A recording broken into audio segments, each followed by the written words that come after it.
First of all, I want to explain to you guys and your parents, آپ لوگ اس بات کو جان لیں, the days when we thought that the only way our kids will become corrupt is by them hanging around with wrong crowd, these days are long gone.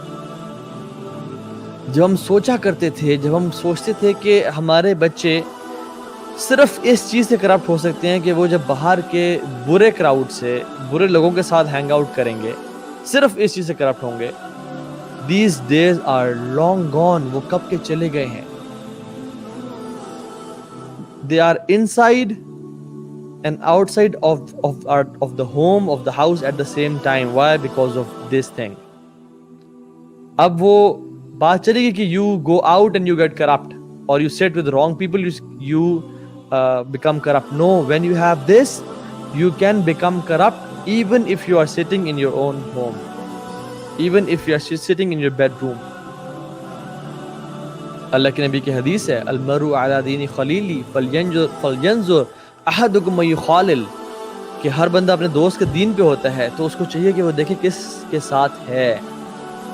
یہ حدیث تب بھی implement ہوتی تھی جب ہم باہر نکلتے تھے, اور اب بھی ہوتی کہ جب ہم اسنیپ چیٹ پہ اور انسٹاگرام ڈی ایم پہ اور واٹس ایپ پہ پرائیویٹلی کسی سے بات کریں, المرء علی دین خلیلی, جس سے بات کر رہے ہیں اس کے دین پہ ہوں گے, جس سے زیادہ ٹائم اسپینڈ کر رہے ہیں. You and me are an average of 5 people we meet on daily basis. So watch out کن لوگوں سے بات کر رہے ہیں, watch out کن لوگوں کے ساتھ ہیں ہم لوگ, بیکاز یاد رکھیں کہ جو ان کی تھنکنگ ہوگی وہی ہماری بن جائے گی. وہ حدیث آتی ہے نا بلیک اسمتھ اور پرفیوم سیلر کی, کہ ایک بندہ پرفیوم سیلر اس کا دوست ہے, تو وہ پرفیوم نہ بھی جا کے پرچیز کرے, یا وہ پرفیوم شاپ میں جائے. حدیث کیا کہتی ہے کہ if a person goes to perfume shop, چاہے وہ پرفیوم نہ بھی پرچیز کرے, he comes out with a good fragrance, خوشبو آ رہی ہوتی ہے اس سے.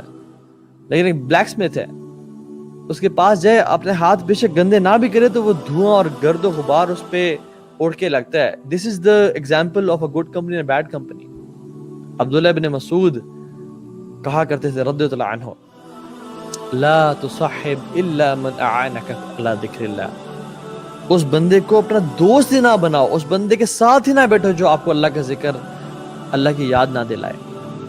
اور امام راغب الاصفہانی, اللہ اکبر, اتنے سال پہلے انہوں نے ایک اسٹیٹمنٹ کہی, اٹ از بیوٹیفل, اور کہا کہ one becoming affected by those around him isn't just the way that they speak or act, bill بالنظر ایضا, but also by looking at them.